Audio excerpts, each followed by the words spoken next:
So, hello everybody and welcome. Yes, welcome back here at BSN Network. You get back here, BSN Network. This is the BSN Network podcast here today. It is Thursday, March 10th. Hope for about 7 days so far and a good rest of their day yesterday.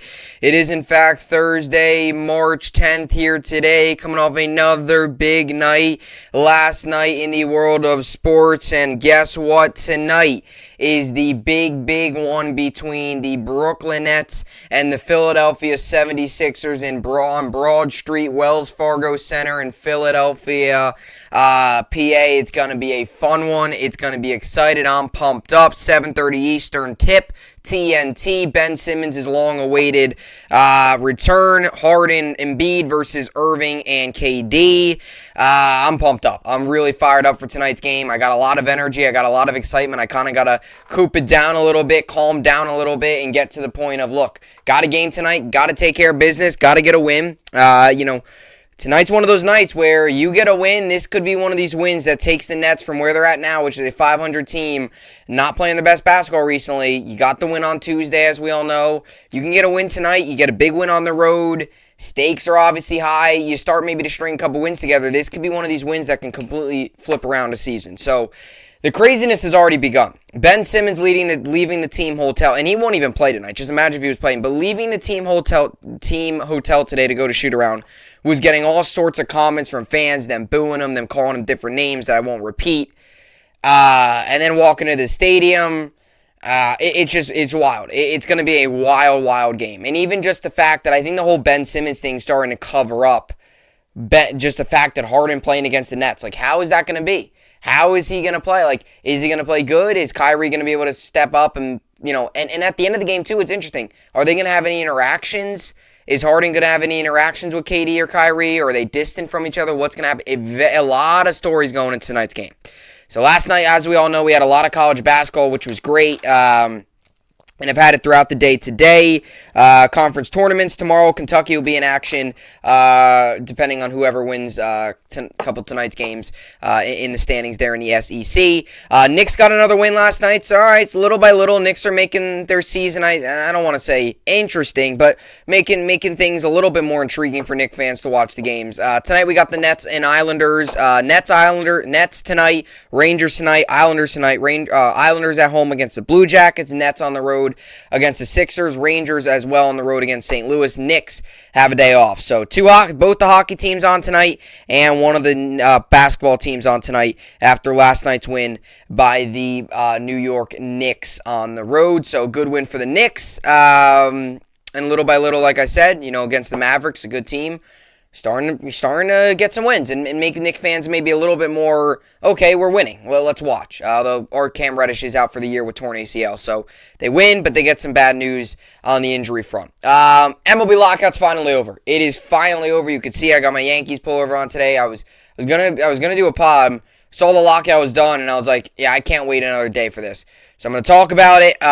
Topics today, it's only going to be a quick 15 to 20 minute video. I'm going to really say 15 to 30 minutes. It could go on. I don't know how long this video is going to last, really, because I'm just going to talk. I'm going to try to keep it within the zone because of, scheduling and stuff. Try to keep it within 15 to 20 minutes to, 25 to 30, anywhere in that range. I'm not going to get into the late 30s or 40s. Going to keep it between 20 and 30. But MLB Lockout's over. It is finally over. The 3-month or whatever, the 99-day hiatus, the 99-day just pain of being a baseball fan is finally over. I'm pumped up. I'm really excited. So on top of the Nets playing tonight, MLB lockout ending, free agency starting in 10 minutes from now, 6 p.m. Eastern, 10 minutes from now, free agency will begin. Players report tomorrow for spring training. Season starts April 7th. Boom. We got ourselves a baseball season. We'll get to the lockout, and then we'll get to the New York Sports Update. So, like I said, Nets tonight on the road in Philly against the Sixers. Rangers continue their road trip on the road against the Blues in St. Louis. And the Islanders are at home at UBS Arena to host the Columbus Blue Jackets. And like I mentioned, Knicks coming off a win last night, day off today. After that win last night against Dallas, they'll have a day off today. They will be back in action tomorrow in Memphis against a red-hot and exciting Memphis team led by Ja Morant. So we'll really see if they're up to the test. Tonight, only 2 games on in the NBA. Anyway, a lot to get to in this short amount of time. A lot to talk about the MLB. With all that being said, this is BSN Podcast, and let's get into it. Alrighty, so the MLB lockout is officially over. It is done. Over with. Get out of here. The lockout's done. The chain lock and trying to, solve the code is finally out.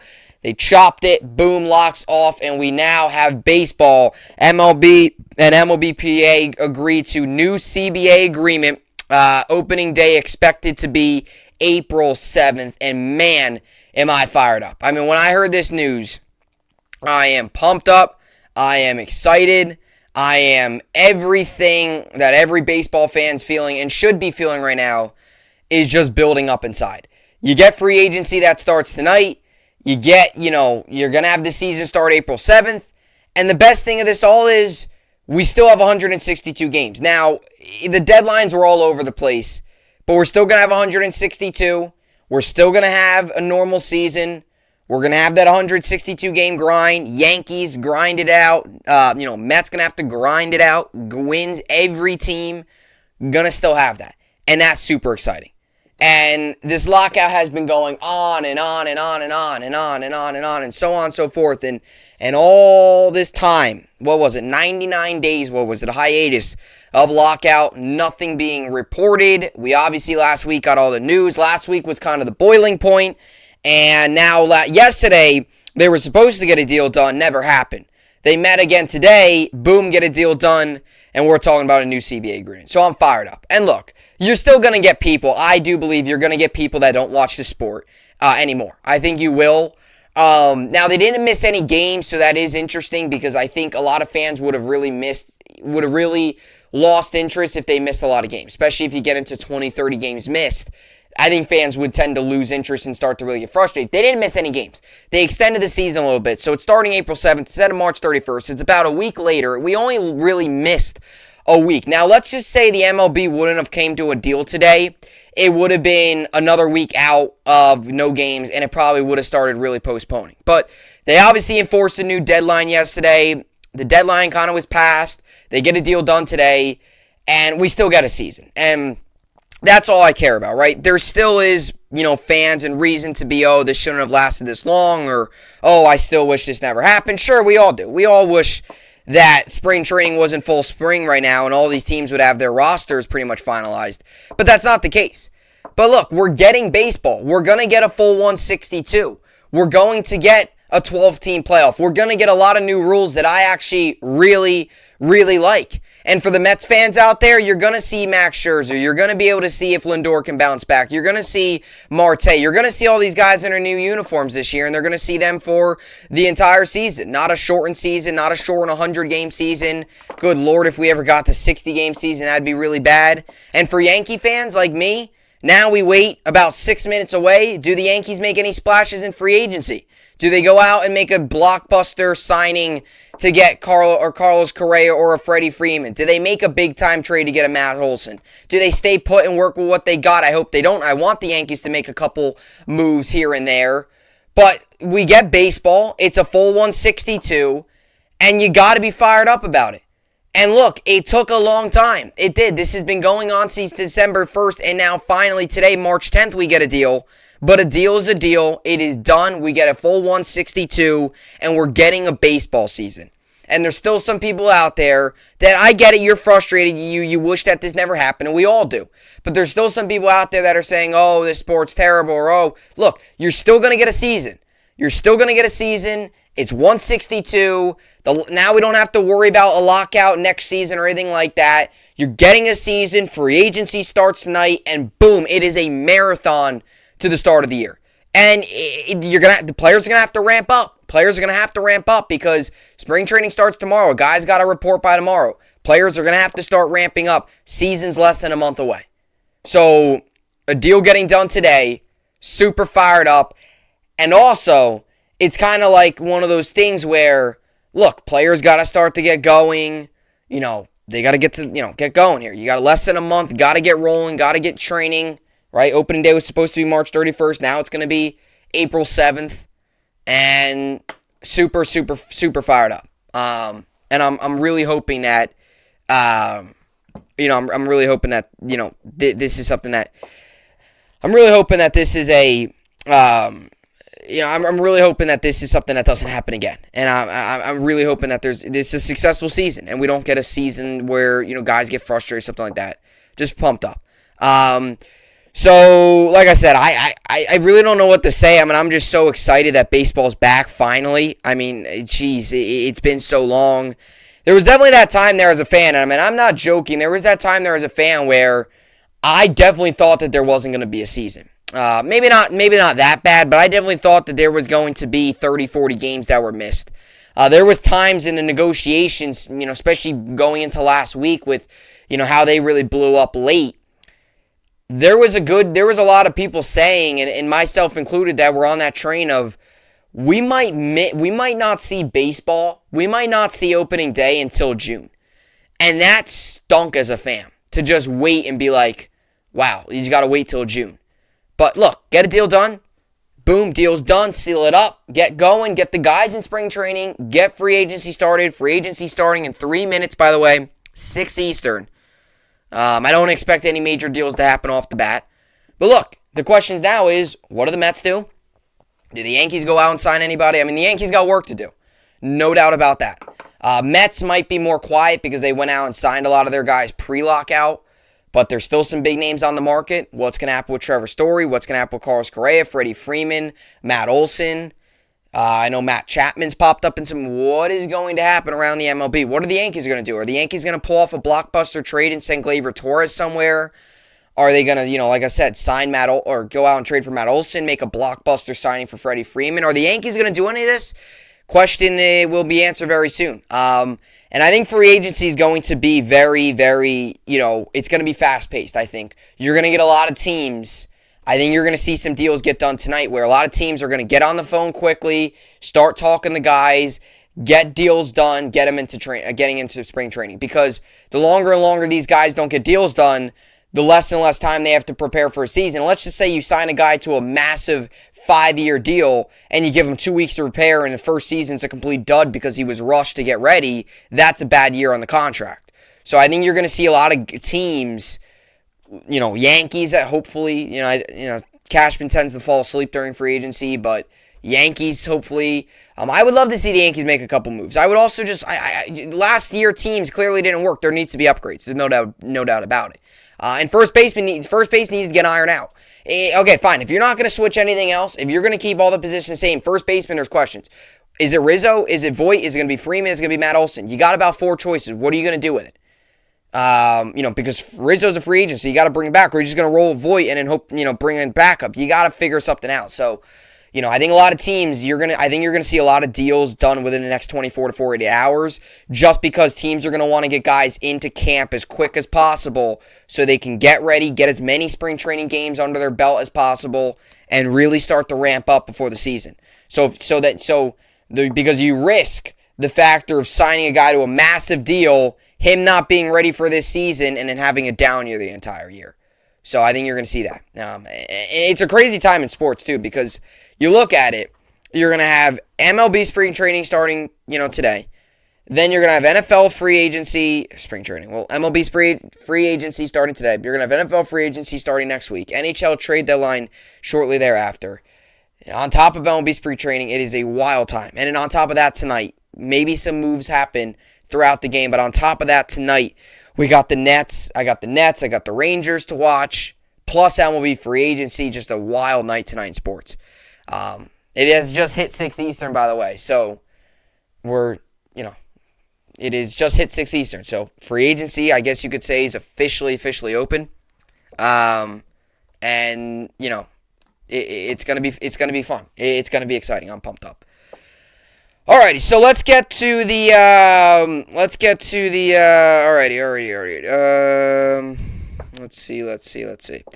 Alright, so let's get to this article here. MLB and MLBPA agreed to new CBA. Opening day expected to be April 7th. Major League Baseball and the Players Association have tentatively agreed to a new collective bargaining agreement, according to ESPN's Jeff Passan. When the deal is ratified, it will end a lockout initiated by the owners once the previous CBA expired in December. The league hadn't seen a work stoppage since 1995, an especially long period of labor peace relative to history. Per MLB Network's John Heyman, the player vote was 26-12 to approve the new CBA. According to Evan Drellick of The Athletic, the new CBA will feature pre-arb bonus pool at $50 million, minimum salary at $700K, all the way to $780K. CBT's $230 million to $244 million. That was one of the big factors. Draft lottery is at 6 picks. Universal DH, amateur draft is 20 rounds, and player can be optioned 5 times per year. Drellick also noted that there is a new level of competitive balance tax, a third surcharge. Heading into the offseason, fans expected tense negotiations between owners and players, and the lockout came as little surprise. The larger question was whether the situation would drag into spring or potentially even jeopardize the 2022 regular season. The first week of spring training was lost in mid-February. MLB drew a line in the sand and set February 28th as the deadline for a new CBA in order to set the regular season as scheduled. As the deadline neared, multiple reports surfaced about the entire first month potentially being lost. Negotiation between the sides picked up on March 9th, but the day ended without a deal and with great uncertainty about the start of the regular season. Commissioner Rob Manfred announced at the time that opening day was postponed until April 14th after the sides failed to reach an agreement following an extended negotiation session. That came after Manfred previously announced March 1st that the first 2 series of the regular season were canceled. Let's see here. So instead, let's see. Instead, if April 7th ends up being opening day, the start of the season will only be delayed by 1 week from its originally scheduled date of March 31st. One of the main sticking points in the March 9th negotiations were the details about the international draft. The sides were able to set some parameters on the issue during negotiations the following day. Prior to the extended deadline, it looked as though MLB and MLBPA were inching closer to a resolution. However, Blue Jays starting pitcher Ross Stripling, who represents his team with the MLBPA, contended to Sportsnet, Devadi, and Ben Nicholson-Smith that MLB wasn't being entirely transparent with its CBA offer. The drawn-out negotiations were emblematic of how significant the new CBA would be shaping baseball. This article goes on for a while, so baseball fans will be happy to see the return of games, and the action to the diamond will inevitably help push the lockout further out of memory. But the true cost of this labor dispute may not be seen for some time. So, look, we have a season. I'm hyped. I'm excited. Free agency starts tonight, and here are some of the new rules. So, rule changes, these are the biggest ones. So, obviously they agreed on a new session. The league initiated lockout that lasted 99 days is now over, and fans can turn their attention toward actual baseball ahead of what will be a full 162. Alright, so here are some of the notable rule changes, some of the main ones. There were some others, but these are like the main sticking points and the ones that I really believe are the big ones. So, universal DH, which I love. 9-inning doubleheaders, I love that too. 7-inning doubleheaders, not only does it just dumb and stupid, it just messes with the whole record books and no-hitters and then, cutting a game. It's just stupid. This isn't Little League. This is MLB, pro baseball. You should be playing 9 innings. I don't care if it takes too long. You play a game in the day, boom, ends by 4:30. You play a game at night, 7. No need for this 7-inning doubleheader stuff where it was terrible. 7-inning, I could not stand the 7-inning doubleheader. Because, dude, if you lose, it's like, and if you lose by 1 or something, it's like you still could have, I don't like it. You got to play 9-inning games. So 9-inning doubleheaders. No more runner on second base to start in an extra inning, which is, I think, great, because I did not like that. You can't just gift a guy You can't just give a team a runner if they didn't earn it. You got to earn it. That's just like, really, like you just putting a guy on base that he didn't earn. It's just you can't do that. 12 teams in the postseason, so I know some people thought about the 14-team playoff. Look, I talked about this on my Bubs Talking Baseball podcast every Sunday that I do. I wouldn't have mind the 14-team playoff. My only issue is if it's going to get too big. So I'm actually okay with the 12-team postseason. 14 gets a little big, 16 too. Like, you got to earn the postseason. You can't get over half the league getting in. So 12-team postseason's fine with. 6-pick draft lottery.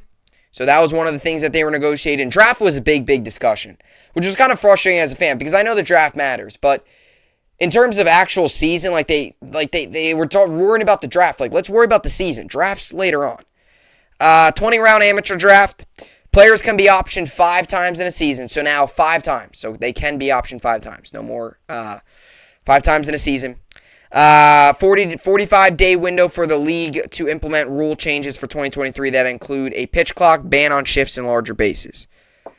Alrighty, so some details emerging of how the expanded playoffs will also work. So there will be no more, something that a lot of fans have loved, but no more Game 163, as they like to call it. No more Game 163 tiebreakers. All playoff spots will be determined through NFL-type tie-breaking formulas. So it's no more, there's going to be no more tiebreakers. It's going to be based off of, I don't know, let's say a team has the same record. It's probably going to be either based off a run scored or record against each other or something like that.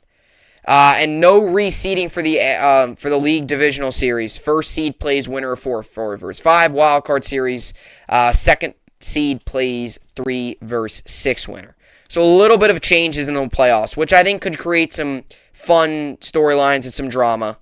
My biggest thing is I like the universal DH and the shift too. I mean, that being banned's great. Shift is the dumbest thing in baseball that I've ever seen. So baseball's back, pumped up. April 7th, Yankees. Rest of the MLB will start up, and we got baseball. We have baseball. I did not think, after the way yesterday's negotiations went, I did not think I'd be talking about the MLB lockout ending today. And that a lot of times happens. Like, every time we always talk about, like, oh, lockout might end today, or oh, the lockout might end, or anything in sports. It's like, it usually happens at the least expected times. Like, we thought it was going to happen last week. Then we thought it was going to happen yesterday. I don't think any people, woke up today saying, oh, MLB lockout's going to end today. I don't think many did. Maybe the MLB and the MLBPA did because they might have had a good idea that they were close. But, it's interesting because if the reports are true, yesterday they were still so far apart. So the reports couldn't have been true because there's no way they made this much ground up in one day. Either one side caved in a little bit, or maybe they did make a lot of progress, or they really weren't that far off yesterday. Because a lot of people were saying, I know the reports came out that, like, they were still so far, they were still, not close, and then less than 24 hours later, we got a deal done. So I think it might have been closer than what a lot of people said, or one side really just caved in and said, look, we want baseball, let's get this thing going, let's get guys spring training, let's get the season started. And that's ultimately what's happening. Alrighty, so let's get to the New York sports update and the rest of the world of sports. Tonight we got 2 NBA games on. Warriors, Nuggets, I'll take the Warriors, and the Nets, Sixers are on as well. Sixers come into this game 4.5-point favorites. Nets come into this game the underdogs. The over-under is set at 237. Nets come into this game even at 500, 4 threes, 33 and 33. 76ers come into this one 40 and 24. Both Nets 66 games into the season. Sixers will be playing their 64. They'll be playing 65 game tonight, and the Nets will be playing their 67th. This game goes on tonight, 7:30 p.m. Eastern on TNT. 53% of people on Bleacher Report think the Nets are going to win this one. As much as I don't want to say it, I don't think it happens. I hope I'm wrong. On the road, it was tough enough in Boston. We got to play defense. And that might sound kind of a Captain Obvious answer, but let's be real here. If we want to win this game, we got to play defense. There's not much else I could say. Anyway, for tonight in college basketball, today we've already had a lot of finals. Tonight we still got Baylor, Oklahoma. I'll take Baylor. Villanova, St. John's. You know what? I'm going to take Villanova. Although I would love to see St. John's run the table a little bit. Alabama, Vanderbilt, I'll take Alabama. Ohio State, Penn State, I'll take Ohio State. UCLA, Washington State, I'll take UCLA. Iowa State, Texas Tech, I'll take Texas Tech. Seton Hall, UConn. I'm going to take Seton Hall here. I'm going to take the underdog. USC, Washington, I'll take USC. And as for the NHL, tons of NHL games on tonight. Avalanche, Hurricanes, I'll take the Avalanche. Bruins, Blackhawks, I'll take the Bruins. Maple Leafs, Coyotes, I'll take the Maple Leafs. Panthers, Flyers, I'll take the Panthers. Golden Knights, Sabres, I'll take the Golden Knights. Devils, Jets, I'll take the Devils. Senators, Kraken, I'll take the Senators. Wild, Red Wings, I'll take the Wild. Islanders, Blue Jackets, I'll take the Islanders. Predators, Canucks, I'll take the Predators. Lightning, Flame, I'll take the Lightning. And Kings, Sharks, I'll take the Kings. Rangers also play tonight against the Blues. Rangers come into this game 36-16-5. Blues come into this one 32-17-7. The over-under is set at 5.5. This game's on tonight, 8 p.m. Eastern. You can find it on Bally Sports and MSG. Rangers 53% chance of winning. Give me the Rangers with Igor back in net. By the way, tonight I only have 2 players in fantasy basketball. Since there's only 2 games, only 2 players. I'm currently winning 691 to 628. But tonight I got 2 guys, Tyrese Maxey and Nikola Jokic. So those are the 2 guys I got going tonight. So should be good, and hoping for a Nets win. Man, oh man, do I want the Nets to win. I mean, how big of a win would that be if we could pull it off tonight? 7:30 Eastern, TNT. MLB free agency has started. No deals yet, but it has officially started. So we'll see if anything crazy happens. NFL's going crazy like always. I'm gonna try to do my best to get a pod done tomorrow. With none of my sports teams playing tomorrow, Rangers have a day off, and the Nets as well. I very well could still do a pod. It might be up late. Kentucky does play tomorrow, but they play later. They play like 8. They could play like 8:45 Eastern, depending on how late the games before them go. So I might be able to do a pod later, but my schedule tomorrow is very busy. I can't pre-record one tonight because I'm going to be watching the Net game. And I'm not going to pre-record one at like 10:30 at night because that's just not going to do that. So look out for a pod tomorrow. I'm going to try my best to get one done. It's probably going to be another short one. I know if there's so much news in baseball, I might just have to wait. Or you can always listen to my podcast every Sunday, Bub's Talking Baseball. That might be where I gear more. I know Khalil Mack got traded. There's so much going on in the NFL. There's so much sports, but with the timing and everything, it might be tough. So look out for a pod tomorrow. But it might be a little tough for me to get one done. I'll try my best. But if not, you can always catch me Sunday on Bub's Talking Baseball and then back on Monday. So with that being said, if I'm able to do a pod, I will see you back here tomorrow, depending on the timing and everything. But I'll see you all back here tomorrow. Hope you enjoyed it, and thanks for watching.